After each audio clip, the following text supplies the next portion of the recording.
Bismillahirrahmanirrahim. Assalamualaikum warahmatullahi wabarakatuh. Alhamdulillahi rabbil alamin. Wassalatu wassalamu ala ashrafil anbiya'i wal mursalin. Wa ala alihi wa ashabihi wa man sara ala hadihi ila yaumiddin. Amma ba'du. Sahabat keluarga muslim yang dirahmati Allah subhanahu wa ta'ala.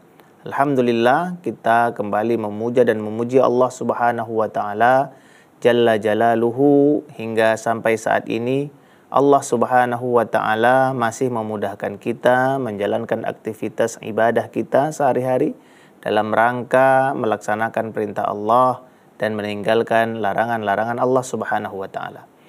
Kita berdoa semoga Allah subhanahu wa ta'ala mengistiqamahkan kita di atas ketaatan tersebut, di atas ketakwaan tersebut.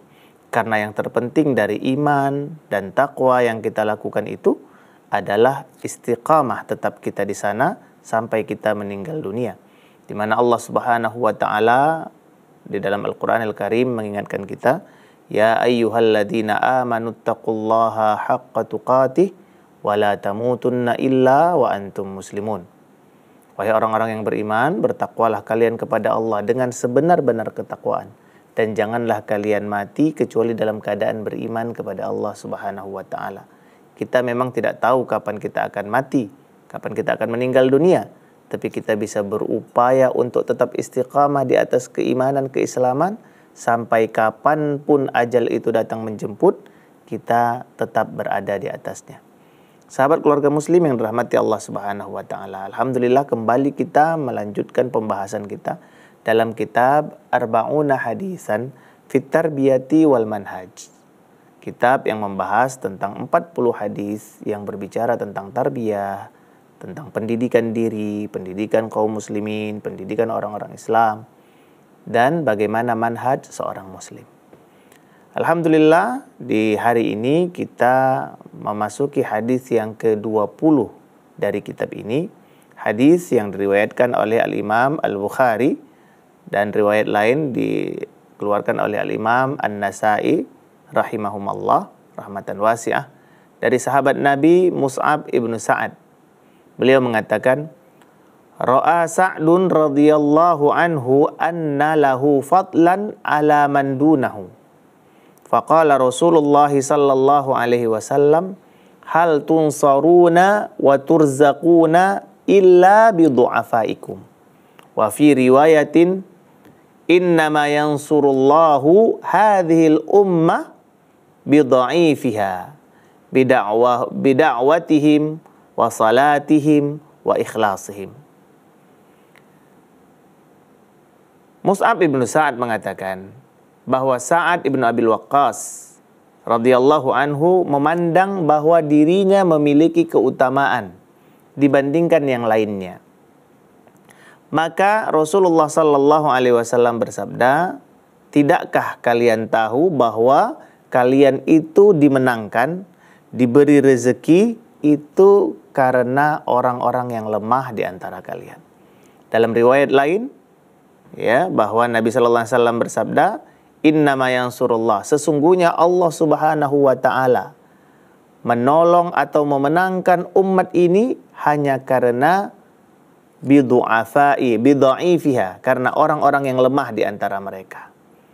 Karena doa mereka, bidakwatihim, karena doa mereka, wa salatihim, karena salat mereka, wa ikhlasihim, karena keikhlasan mereka. Sahabat keluarga muslim yang dirahmati Allah subhanahu wa ta'ala, hadis ini sangat penting kita pelajari, kita tadabburi, kita ambil hikmah-hikmah yang ada di dalamnya dan kita amalkan.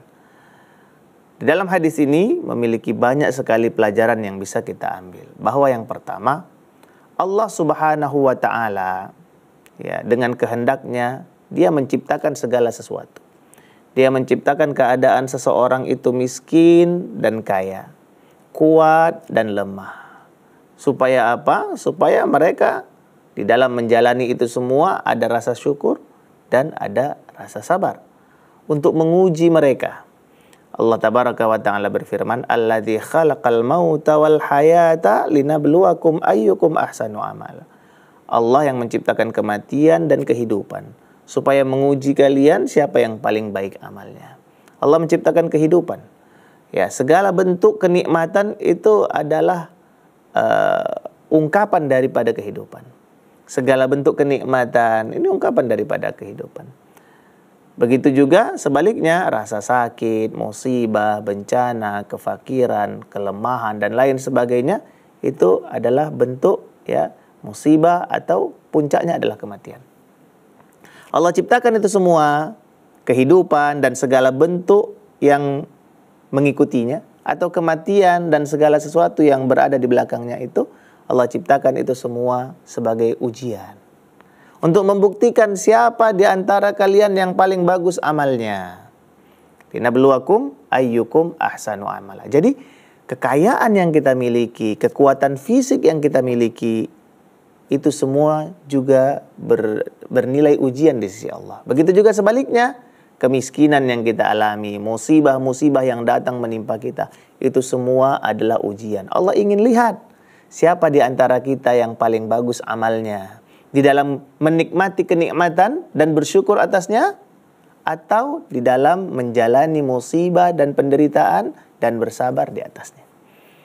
Sahabat keluarga muslim yang dirahmati Allah Subhanahu wa taala, hal ini seiring dengan sabda Nabi sallallahu alaihi wasallam ketika beliau bersabda, "Ajaban li amril mu'min."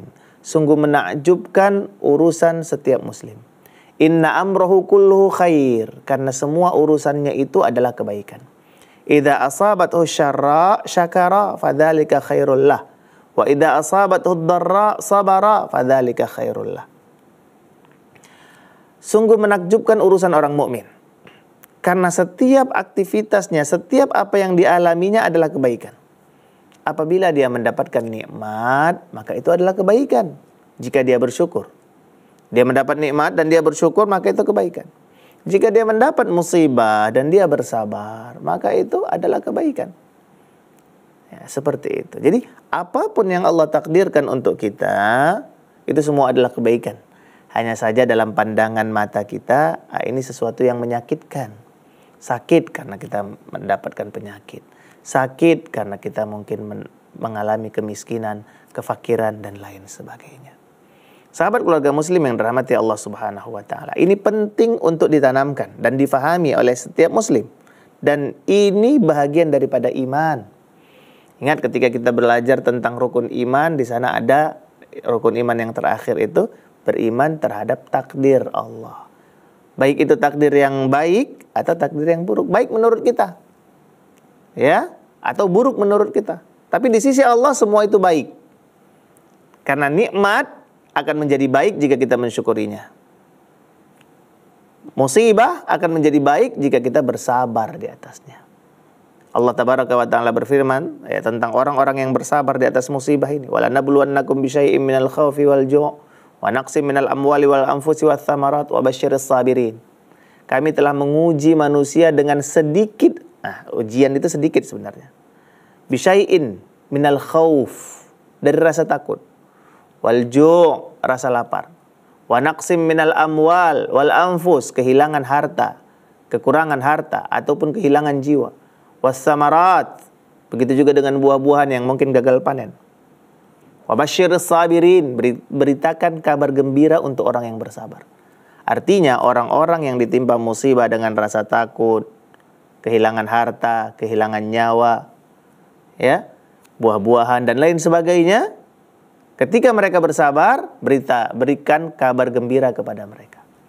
Yakni orang-orang yang mendapatkan musibah lalu dia mengucapkan inna lillahi wa inna ilaihi raji'un. Apa balasan untuk mereka? Ulaika alaihim salawatum mir rabbihim wa rahmah wa ulaika humul muhtadun. Ada 3. Allah berikan langsung balasan untuk mereka. Apa itu yang pertama? Ya, ulaika alaihim salawatum mir rabbihim. Mereka mendapatkan salawat dari Allah. Allah bersalawat kepada hambanya, maksudnya Allah mengampuninya, Allah memaafkannya. Warahmah, Allah mencurahkan rahmat untuk mereka, kasih sayang, cinta. Wa ulaika humul muhtadun, dan mereka akan tetap berada di atas hidayah. Kita bisa istiqamah di antara caranya jika kita bersabar atas ujian yang diberikan oleh Allah Subhanahu wa taala. Begitu juga dengan rasa syukur. Ketika seseorang bersyukur kepada Allah, maka Allah akan tambah nikmat itu. Ya, La in syakartum la azidannakum. Jika kalian bersyukur atas nikmatku, aku akan menambahi nikmat itu. Tambahan nikmat bisa dalam bentuk harta. Misalnya kita bersedekah. Ya, ini ungkapan rasa syukur itu kan diantara caranya bersedekah kita. Kita bersedekah, Allah balas 700 kali lipat. Mathalul ladzina yunfiquna amwalahum fi sabilillah kamathali habbah ambatat sab'a sanabil fi kulli sumbulatin mi'atu habbah. Orang yang berinfak di jalan Allah seperti dia menanam satu benih. Tumbuh, menghasilkan 7 cabang. Setiap cabang menghasilkan 100 benih kembali. Menjadi 700 kali lipat. Wallahu yudha'ifu liman yasha. Allah memberikan lipat ganda kepada yang dia sukai. Bisa juga nanti ya Allah menambahnya dalam bentuk keberkahan. Mungkin hartanya tidak banyak, tapi berkah. Dia mendapatkan kebahagiaan dari sisi lain. Karena kebahagiaan itu tidak hanya pada harta sebenarnya. Ada pada perasaan hati yang tenang. Makanya tadi kita katakan ketika Allah mengatakan walanabluwannakum bisyai'im minal khauf, dari rasa kami menguji kalian sedikit ya dengan rasa takut. Jadi rasa takut itu musibah. Artinya rasa tenang, rasa aman, rasa bahagia itu adalah nikmat. Seperti itu sahabat keluarga muslim yang dirahmati Allah Subhanahu wa taala. Jadi ya perlu kita pahami dari awal bahwa semua yang Allah tentukan, semua yang Allah takdirkan adalah kebaikan. Ya, ketika Allah menciptakan yang miskin, Allah menciptakan yang kaya, Allah menciptakan yang kuat, Allah menciptakan yang lemah, ini semua pada hakikatnya adalah sama. Tergantung bagaimana mereka menyikapi ketentuan Allah Subhanahu wa taala. Dalam kisah ini tadi telah kita sampaikan bahwa sahabat Nabi Sa'ad bin Abi Waqqas merasa dirinya memiliki jasa, memiliki keutamaan. Kenapa? Karena dia adalah orang yang kuat. Dia adalah orang yang berani. Ketika terjun di medan perang, dia adalah orang-orang yang hebat, Masya Allah. Luar biasa. Dia menganggap, ini adalah kebaikan yang besar untukku. Ya, apakah ini salah? Sebenarnya pada dasarnya ketika seseorang bisa berbuat banyak, maka dia akan menjadi lebih baik. Nabi SAW mengatakan, khairun nasi anfa'uhum. Sebaik-baik manusia adalah orang yang paling bermanfaat. Bermanfaat dalam sisi apa? Dari sisi harta, dia banyak berinfak. Dari sisi tenaga, dia banyak berjihad. Ya, dari sisi pemikiran, dia banyak memberikan kontribusi atau strategi-strategi untuk kemaslahatan kaum muslimin. Anfa'uhum, orang yang paling banyak manfaatnya terhadap orang lain. Dan orang yang lebih kuat itu lebih disukai oleh Allah. Nabi SAW bersabda, al-mu'minul qawi ahabbu ilallahi minal mu'minid dha'if. Wa fi kullin khair. Ya, mukmin yang kuat itu lebih dicintai Allah daripada mukmin yang lemah. Dan setiap mereka berada dalam kebaikan. Ya, ini iman itu menunjukkan kebaikan bagi mereka. Kekuatan setidaknya itu ada pada 4 aspek setidaknya kaum muslimin. Yang pertama kekuatan iman. Iman. Ya, jadi mukmin yang kuat imannya lebih bagus daripada mukmin yang tidak kuat imannya atau lebih lemah imannya. Yang kedua hujjah atau ilmu. Mukmin yang kuat ilmunya lebih baik daripada mukmin yang lemah ilmunya atau sedikit ilmunya atau pemahamannya, kekuatan pemahamannya. Kekuatan yang ketiga bisa dimaksudkan adalah kekuatan harta. Ya, orang yang banyak hartanya bisa lebih. Makanya ada kisah tentang orang miskin mengadu kepada Nabi SAW tentang orang kaya yang lebih banyak pahalanya. Tapi akhirnya Nabi mengatakan fadlullah yu'ti may yasha. Keutamaan Allah berikan kepada yang Allah kehendaki. Yang keempat kekuatan dari sisi fisiknya. Orang yang kuat fisiknya dia bisa berjihad di jalan Allah Subhanahu wa taala.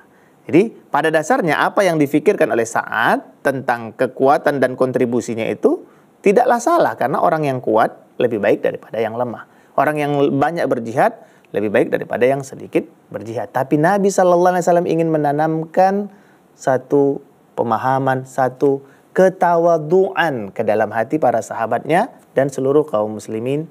Ya, jadi sahabat keluarga muslim yang dirahmati Allah Subhanahu Wa Taala, itulah di antara hikmah yang pertama yang kita bisa dapatkan dari hadis ini bahwa Nabi SAW ingin agar setiap orang setinggi apapun derajatnya tetap dia berada ya memiliki ketawaduan, kerendahan hati agar Allah Subhanahu wa taala tetap mencintainya. Insyaallah kita akan lanjutkan pada sesi yang kedua ya. Barakallahu fikum ajma'in.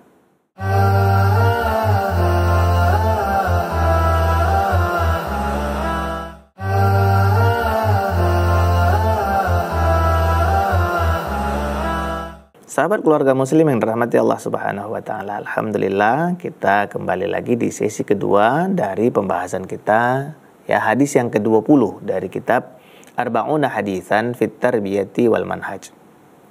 Hadis ya tentang Sa'ad ibn Abi Waqqas radhiyallahu anhu, di mana beliau merasa bahwa dia memiliki keutamaan nih karena dia memang orang yang kuat dan orang yang banyak berjihad di jalan Allah Subhanahu wa taala. Mendengar ini, Nabi SAW berkata kepada Sa'ad bin Abi Waqqas, beliau mengatakan, hal tunsaruna wa turzaquna illa bi du'afaikum.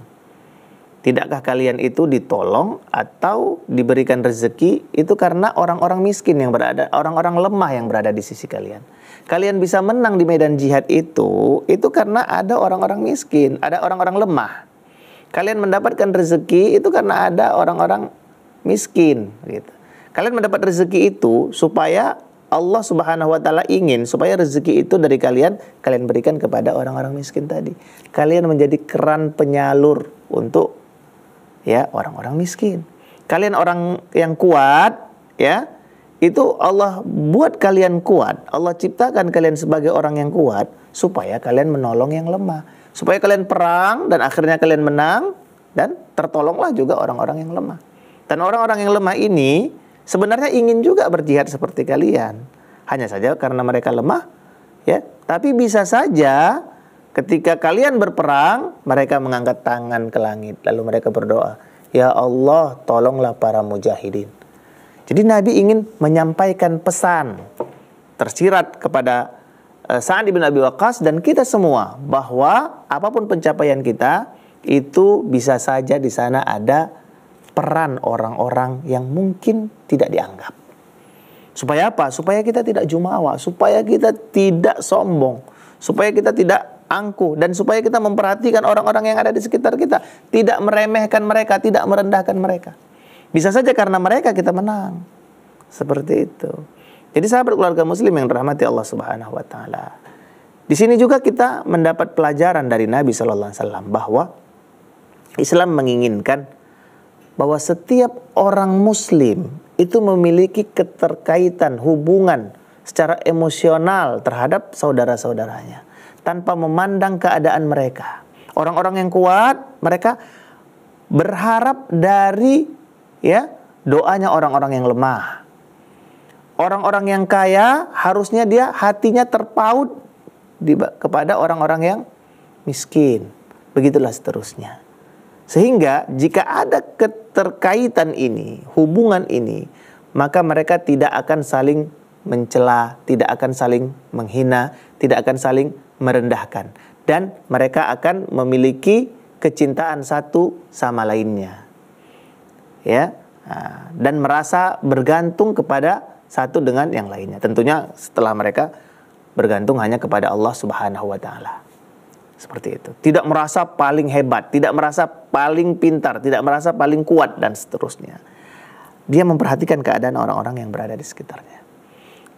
Dan Islam adalah satu-satunya agama yang memperhatikan ini secara detail. Ya, banyak ayat Al-Qur'anil Karim menyuruh kita untuk ya memperhatikan orang-orang yang ada di sekitar kita. Setiap muslim bersaudara dengan muslim yang lain. Ini kan suatu konsep yang sangat baik diberikan oleh Islam. Innamal mu'minuna ikhwah. Sesungguhnya orang-orang mukmin itu adalah bersaudara. Dia di timur atau di barat, mereka semuanya bersaudara. Sebelumnya di dalam ayat lain Allah mengatakan inna khalaqnakum min dzakarin wa unsa wa ja'alnakum syu'uban wa qabaila lita'arafu. Sesungguhnya Allah menciptakan kalian dari laki-laki dan perempuan. Sebenarnya kalian semua berasal dari satu manusia. Dari satu manusia bernama Adam. Lalu Allah ciptakan dari Adam itu perempuan bernama Hawa. Dari mereka berdua itu lahirlah manusia yang banyak sampai kepada kalian. Semua kalian memiliki silsilah yang berujung pada satu manusia. Untuk apa kalian bertengkar? Untuk apa kalian saling merendahkan? Untuk apa kalian saling menjatuhkan kalau kalian sebenarnya adalah makhluk yang bersaudara? Ya, dan kita sebagai seorang muslim lebih diketat lagi hubungan persaudaraannya sesama muslim. Lalu bagaimana ya keadaan kita dengan orang tua kita muslim pula. Kita berasal dari rahimnya ibu kita. Ya, kita berasal dari tulang air maninya ayah kita, dari sumsum ayah kita, tulang belakang ayah kita, dan seterusnya. Kita memiliki keterkaitan satu dengan yang lainnya. Jangan merendahkan, jangan meremehkan. Harusnya kita saling membantu, menguatkan. Kita bersaudara semuanya, harusnya saling tolong menolong dalam kebaikan, bukan pula saling tolong menolong dalam keburukan. Itu pelajaran penting dalam hadis ini, ya sahabat keluarga muslim. Kemudian di antara fadilah yang bisa kita dapat dari, atau pelajaran yang bisa kita ambil dari hadis ini, bahwa Islam memberikan setiap orang haknya masing-masing. Orang kaya memiliki hak, orang miskin memiliki hak. Orang miskin memiliki hak dari orang kaya, dari harta mereka, dan seterusnya. Sehingga orang miskin tidak boleh merendahkan orang-orang kaya. Begitu juga sebaliknya, orang kaya tidak boleh merendahkan orang-orang miskin. Seperti itu. Jangan pula orang miskin melihat orang kaya langsung mengghiba, memfitnah dan sebagainya. Tidak. Hasad dan seterusnya, tidak. Ini adalah akhlak yang buruk, tidak diinginkan oleh Islam. Begitu juga sebaliknya, jangan pula orang kaya itu merendahkan orang miskin, menghinakan orang miskin, menelantarkan orang miskin. Bahkan ini termasuk perbuatan yang mendustakan ajaran Islam. Allah berfirman, "Ara'aital ladzi yukadzibu bid-din, fadzalikal ladzi yad'ul yatim wa la yahuddu 'ala ta'amil miskin." Ya. Orang-orang yang tidak menganjurkan memberi makan, menelantarkan orang-orang miskin, menghardi anak-anak yatim, tidak mempedulikan keadaan mereka. Mereka tidak memperhatikan perintah syariat. Syariat memerintahkan mereka untuk memperhatikan orang-orang miskin tadi, anak-anak yatim tadi. Semua punya hak. Anak-anak yatim itu terkesan lemah, dhaif. Karena dia tidak punya ayah, sosok yang melindungi dia, sosok yang mengkokohkan tulang punggungnya. Maka setiap laki-laki dan perempuan yang melihat keadaan mereka ini, anak-anak yatim tadi, bertanggung jawab untuk memperhatikannya. Dan Nabi memberikan posisi terbaik untuk orang yang memperhatikan anak yatim. Beliau mengatakan, "Ana wa kafilul yatim fil jannati kahatain." Aku dan orang yang merawat anak yatim di surga seperti ini. 2 jari ini dekat. Sahabat keluarga muslimin rahmati Allah. Jadi kita harus memperhatikan orang-orang lemah, orang-orang du'afa. Bisa saja kemenangan kita itu karena mereka ada di sana. Dan ini juga mengajarkan kita untuk menghormati orang yang berada dalam kelompok kita, dalam tim kita. Kita dalam bekerja, dalam berorganisasi, dalam membentuk satu tim, tidak semuanya kuat. Ada yang satu kuat fisiknya, yang satu mungkin kuat hartanya, yang lain mungkin kuat pemikirannya. Semua mereka baik. Ada mungkin di antara mereka yang tidak memiliki kekuatan apa-apa. Apakah kita merendahkan mereka? Tidak. Bisa jadi karena kelemahan dia, Allah mencintai dia, dan Allah memenangkan kita semua. Jangan menyepelekan kontribusi orang yang berada di dalam tim kita. Semua punya kontribusi selama mereka menginginkan kebaikan. Tentunya orang yang paling buruk adalah sudahlah dia miskin, tidak sadar diri pula, kemudian tidak memberikan kontribusi apa-apa walaupun doa. Maka ini adalah seburuk-buruk manusia. Tapi yang dimaksud oleh Nabi SAW di sini bukan seperti itu. Mereka adalah orang-orang Muslim. Makanya di hadis yang selanjutnya Nabi katakan, "Innama yansurullahu hadhil ummah." Sesungguhnya umat ini bisa ditolong oleh Allah, bisa menang mereka itu karena yang lemah dari mereka itu ada. Dengan doa orang lemah, bida'watihim, dengan doa-doanya orang yang lemah itu. Wa salatihim, dengan salatnya mereka. Wa ikhlasihim, ikhlasnya mereka. Ini jangan dianggap sepele. Doa mereka ini bisa menembus langit. Makanya kata Nabi SAW, bisa saja seseorang yang kalian lihat lemah, kalian lihat pakaiannya kusut, rambutnya acak-acakan, lau aqsama 'alallahi la abarrah. Kalau dia bersumpah atas nama Allah, kalau dia berdoa meminta sama Allah, maka Allah pasti akan kabulkan doanya. Mereka adalah orang-orang yang tidak dikenal di dunia, tapi terkenal di masyarakat langit. Banyak orang-orang seperti ini. Jangan sepelekan mereka. Jangan remehkan mereka. Di dalam kita, misalnya di dalam lembaga pendidikan juga, terkadang di sekolah itu, di satu kelas, seorang guru mungkin hanya perhatian kepada anak-anak yang pintar. Tidak peduli kepada anak yang lemah. Tidak peduli kepada anak yang berkebutuhan khusus. Ya. Padahal bisa saja kelas itu mendapatkan keberkahan karena adanya mereka. Begitu juga dalam lingkungan kita bermasyarakat. Di masyarakat itu terkadang kita hanya peduli kepada orang-orang yang kaya. Ya, lo punya uang, katanya lo punya kuasa. Kau punya uang, kau yang mengatur, kau yang mengarahkan, kau yang menunjuk kami semua sami'na wa ata'na. Tidak seperti itu. Ya, sah-sah saja kita mengikuti apa yang mereka katakan selama itu benar. Ya.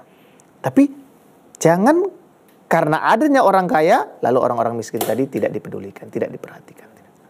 Bisa saja kita semua mendapat keberkahan, kemenangan, dan ini bersifat umum, sahabat.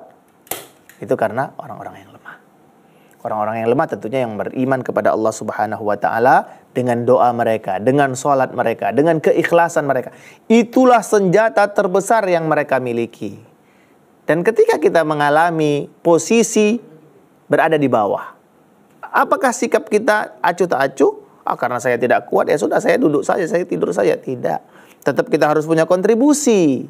Kontribusi orang miskin seharusnya adalah doa mereka, sholat mereka, keikhlasan mereka, kesabaran mereka. Itu adalah senjata yang sangat kuat. Ya, peralatan yang sangat dibutuhkan oleh satu komunitas agar mereka semua bisa mendapatkan kebahagiaan di dunia, apakah lagi nanti tentunya kebahagiaan di akhirat. Sahabat keluarga muslim yang dirahmati Allah Subhanahu wa taala. Di antara pelajaran lain yang bisa kita ambil di sini adalah pentingnya kedudukan orang-orang yang lemah. Ini mungkin sesuatu yang tidak masuk akal dalam pemikiran kita, karena kita melihat yang perlu dipedulikan itu, yang memiliki kontribusi besar itu adalah orang yang kuat tadi. Kita menganggap orang miskin ini apa? Beban. Nah, ini bahkan kita sering menganggap mereka adalah beban hidup. Makanya ada hadis yang lain ketika ada dua orang bersaudara, ya, si abangnya ini mencari uang, si adiknya ini tidak mencari uang karena sibuk belajar. Lalu abang ini komentar kepada Nabi Sallallahu Alaihi Wasallam, ya Rasulullah, adikku ini tidak bekerja. Apa kata Nabi? La'allaka turzaqu bih. Mungkin saja engkau dapat rezeki itu karena dia, karena keberadaan dia. Keberadaan orang miskin ini, keberadaan orang lemah itu jangan disepelekan, sahabat. Karena bisa saja keberadaan mereka yang membuat engkau bisa menang, yang membuat engkau bisa kaya, yang bisa membuat engkau terhormat. Barakallahu fikum. InsyaAllah kita akan lanjutkan pada sesi yang ketiga.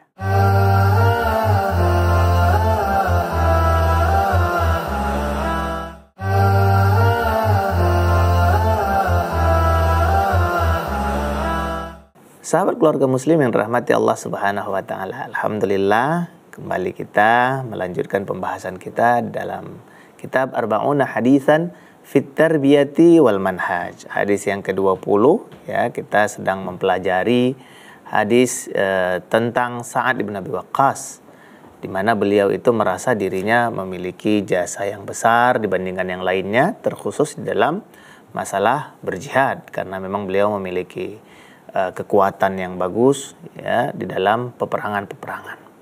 Lalu Nabi SAW memberikan nasihat. Beliau mengatakan, hal tunsaruna, ya, wa turzaquna illa bidu'afaikum. Tidakkah kalian itu ditolong oleh Allah dan diberi rezeki kecuali karena orang-orang yang lemah di antara kalian.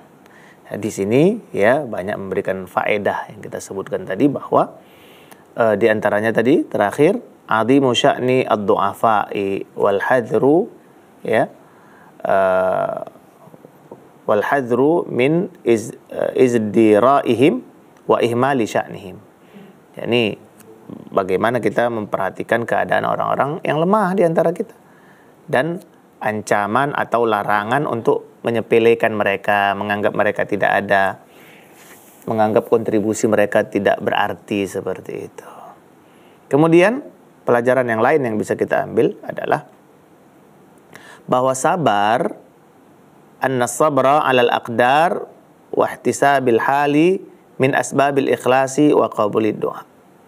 Bahwa kesabaran itu dan keikhlasan, mengambil berharap pahala dari kemiskinan yang kita alami, kelemahan yang kita alami tadi, kita berharap pahala dari itu, bersabar dan berharap pahala dari itu menjadi sebab kita melakukan keikhlasan dan menjadi sebab doa kita diterima oleh Allah Subhanahu wa taala.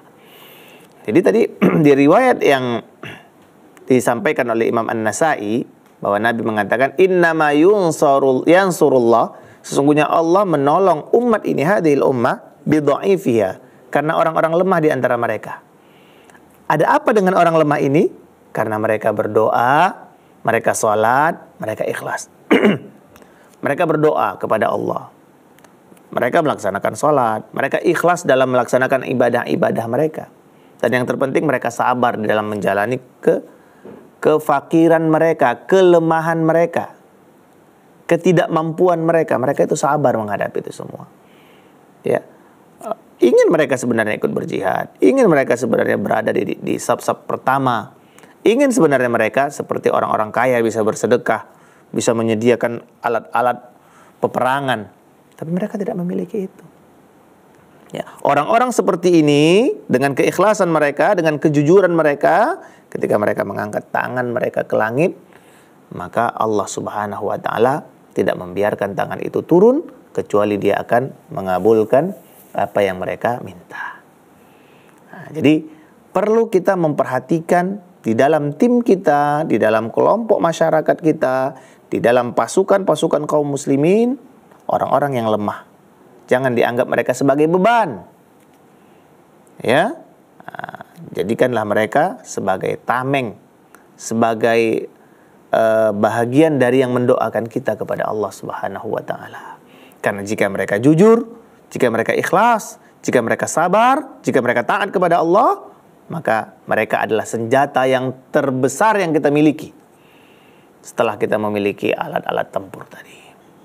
Nah, kemudian sahabat keluarga muslim yang dirahmati Allah Subhanahu wa taala, anna du'atal khair hum aulan nasi bi mahabbatid du'afa'i wa musyarakatihim alamahum wa amalahum. Bahwa orang-orang yang mengajak orang lain pada kebaikan seperti guru, dai, ustadz, orang tua, tokoh masyarakat, pemimpin, maka mereka adalah seharusnya menjadi orang yang pertama memperhatikan keadaan orang-orang yang lemah. Bukan mendiskriminasikan mereka, tidak. Ingat kita ketika Nabi SAW ya, berdakwah kepada orang-orang Quraisy. Nabi berdakwah, semangat Nabi berdakwah. Lalu datang Abdullah ibn Ummi Maktum. Beliau buta. Beliau tidak tahu ini keadaannya bagaimana. Tapi beliau takut. Beliau ingin mendapatkan ilmu dari Nabi SAW. Lalu dia mengatakan, ya Rasulullah, alimni, ajarkan aku. Nabi diam. Nabi tetap berdakwah kepada orang Quraisy. Sampai akhirnya beliau kesal dan beliau bermuka masam. Beliau sebagai manusia. Ya, tapi Allah ingatkan beliau. Dan beliau menerima peringatan dari Allah Subhanahu wa ta'ala. Abasa wa tawalla. Allah tegur. Nabinya, makhluk yang paling mulia, yang paling Allah cintai, ketika beliau tidak mempedulikan orang buta tadi yang ingin belajar, Allah tegur mereka. Abasa wa tawalla. Anja'ahul a'ma. Ketika datang orang buta. Wa ma yudrika la'allahu yazakka. Tidakkah engkau tahu bahwa dia sebenarnya ingin membersihkan dirinya dari dosa-dosa? Au yadzakkaru fatanfa'ahu dzikra. Atau dia ingin ya belajar sehingga ilmu itu akan bermanfaat baginya. Amma man istaghna fa anta lahu tasadda wa ma 'alaika alla yazakka. Adapun sama orang-orang kaya itu engkau perhatikan, engkau pedulikan mereka. Belum tentu mereka mau membersihkan diri, belum tentu mereka mau belajar jujur. Bisa saja mereka datang ke situ mau cari panggung atau mau melihat keadaanmu atau dan seterusnya. Jadi jangan remehkan, walaupun sebenarnya ya keberadaan orang-orang kaya ini, keberadaan orang-orang kuat ini juga menjadi sebab kemenangan. Seandainya seluruh kaum muslimin adalah orang-orang yang lemah, mereka tidak akan mungkin bisa menang. Ya, jangan juga dipahami bahwa orang-orang kaya, orang-orang kuat ini tidak memiliki kontribusi. Salah. Makanya tadi di awal kita katakan, ya, innallaha al-mu'minul qawi ahabbu ilallah. Mukmin yang kuat lebih Allah cintai daripada mukmin yang lemah. Dari sisi fisiknya, dari sisi ilmunya, dari sisi imannya, dari sisi hartanya. Orang-orang yang kaya memiliki kontribusi. Utsman bin Affan, lihat ketika beliau memberikan banyak bantuan kepada Nabi sallallahu alaihi wasallam, beliau mengangkatnya, mengatakan, "Ma gharra Utsman ma fa'ala ba'dal yaum." Ini menunjukkan bahwa kontribusi Utsman dengan hartanya itu sangat membantu peperangan kaum muslimin. Begitu juga dengan orang-orang seperti Utsman. Nabi memberikan penghargaan kepada Utsman, mengatakan tidak lagi peduli apa yang dilakukan oleh Utsman setelah hari ini. Bahagialah dia, beruntunglah dia. Nabi memberikan apresiasi kepada orang kaya yang berjihad dengan hartanya. Nabi memberikan apresiasi kepada orang yang kuat ketika dia menghancurkan musuhnya. Tetapi bukan berarti kita merendahkan orang yang lemah karena kelemahan mereka. Karena sejatinya mereka juga punya senjata. Sebagaimana orang kaya punya senjata harta, orang yang kuat punya senjata kekuatan tenaga. Ya, orang yang berilmu punya kekuatan strategi, mengatur dan lain sebagainya. Adapun orang yang lemah, yang mungkin tidak memiliki kontribusi apa-apa dari sisi kekuatan, tapi mereka juga memiliki senjata. Senjata mereka apa? Doa kepada Allah Subhanahu wa Ta'ala. Jadi para guru, para ustadz, ya, orang-orang yang menyampaikan kebaikan, kebenaran, maka hendaklah mereka menjadi orang yang pertama memperhatikan orang-orang yang lemah. Kaum-kaum disabilitas misalnya. Orang-orang yang tidak memiliki misalnya kaki, atau tangannya, atau matanya, atau pendengarannya, atau apalah yang dia memiliki kekurangan. Tetap kita harus pedulikan mereka. Ya, kita rasakan apa yang mereka rasakan. Memberikan bantuan apa yang bisa kita berikan bantuan. Nah, seperti itu. Kemudian, ya, sahabat keluarga muslim yang dirahmati Allah Subhanahu wa Ta'ala, wa fihi ta'akkudi al-inayah bi sya'nid du'afa wa bi khassati idza kanu talabat al-ilmi ya li syarafi manzilati ilmi wa fadli ahlihi. Hal ini menunjukkan bahwa besarnya kontribusi orang-orang yang lemah, terkhusus jika mereka adalah orang-orang yang berilmu. Lemahnya saja dia, seandainya dia cuma lemah saja, dia tidak berilmu ini, tapi dia muslim, dia mukmin, dia berdoa kepada Allah, dia melaksanakan sholat, dia ikhlas, tidak melakukan kesyirikan. Itu syarat utamanya tadi, ya, ada 3 syaratnya di sini. Doa mereka, sholat mereka, kemudian mereka berbuat ikhlas, tidak menyekutukan Allah Subhanahu wa Ta'ala dengan sesuatu apapun, maka doa mereka akan dikabulkan oleh Allah Subhanahu wa Ta'ala, dan mereka memiliki kontribusi yang besar terhadap kemenangan kaum muslimin. Sahabat keluarga muslim yang dirahmati Allah Subhanahu wa Ta'ala, ini diantara pelajaran-pelajaran yang bisa kita ambil dari kisah, ya, Sa'ad ibn Abi Waqqas radhiyallahu ta'ala anhu, bahwa secara umum, ya, Islam mengajarkan kita untuk memiliki perasaan saling mencintai, saling menghargai, saling menghormati, dan setiap muslim sebenarnya memiliki kontribusi mereka masing-masing untuk menolong agama Islam, ya, untuk mensejahterakan Islam dan kaum muslimin, untuk membantu perjuangan-perjuangan dakwah. Setiap kita memiliki peran. Yang kaya haruslah berperan dengan hartanya. Yang kuat fisiknya berperan dengan kekuatannya. Yang kuat ilmunya berperan dengan kekuatan ilmunya. Jika dia tidak memiliki apa-apa yang bisa dia serahkan, yang bisa dia berikan dalam kontribusinya untuk menegakkan syiar agama Islam ini, maka doanya merupakan senjata yang dimiliki oleh setiap kaum muslimin, terkhusus orang-orang yang lemah tadi. Kita tidak boleh merendahkan mereka, kita harus menganggap mereka ada, begitu juga mereka harus juga memperhatikan keadaan mereka. Jangan pula seperti yang kita katakan tadi, sudahlah dia miskin, tidak memiliki kekuatan apa-apa, ilmunya juga tidak ada, tapi memiliki kecongkakan yang besar, merasa lebih hebat, merasa lebih kuat. Tentunya ini bukan perkara yang diinginkan oleh syariat kita. Semua saling menghargai, semua saling menghormati, dan menganggap masing-masing memiliki kontribusi yang besar di dalam menegakkan Islam, ya, sesuai dengan apa yang Allah inginkan dan Rasulnya Sallallahu Alaihi Wasallam.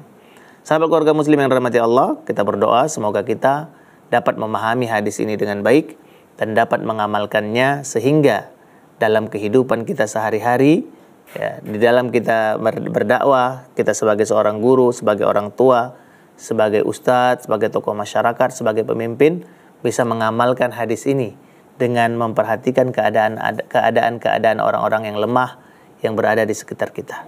Dan bukan berarti hadis ini, ya, menyuruh orang yang lemah itu tetap bangga di atas kelemahannya, tidak. Tetap dia harus berusaha menjadi pribadi yang bisa lebih kuat, kecuali memang sudah tidak memungkinkan lagi, misalnya dia tidak memiliki mata, tidak memiliki tangan, tidak memiliki kaki, maka mungkin dia tidak bisa dari sisi kekuatan fisik, bisa saja dia berupaya, ya, meningkatkan dari sisi kekuatan yang lainnya. Karena kekuatan yang kita maksudkan tadi yaitu sebenarnya bersifat umum. Walaupun yang terpenting adalah kekuatan iman, di sana ada kekuatan ilmu. Banyak orang yang lemah, dia tidak seperti Syekh Abdullah ibnu Abdul Aziz ibnu Baz rahimahullah. Beliau adalah orang yang buta, tidak bisa melihat, tapi ilmunya mencerahkan dunia dengan tauhid, dengan sunnah Nabi Sallallahu Alaihi Wasallam. Beliau adalah orang yang dharir, orang yang tidak bisa melihat, dan banyak ulama-ulama seperti mereka. Mereka tidak bisa berkontribusi dari sisi kekuatan fisik, tapi mereka berkontribusi dari sisi ilmu. Ada yang berkontribusi dari sisi harta. Semuanya baik, insya Allah di sisi Allah. Seandainya ada orang yang tidak bisa memiliki itu semua, mereka masih tetap memiliki doa yang bisa mereka panjatkan dengan ikhlas, memohon kepada Allah Subhanahu wa Ta'ala. Barakallahu fikum ajma'in. Ya, kita tutup kajian ini dengan doa kafaratul majlis. Subhanakallahumma wa bihamdika asyhadu an la ilaha illa anta astaghfiruka wa atubu ilaik. Wassalamualaikum warahmatullahi wabarakatuh.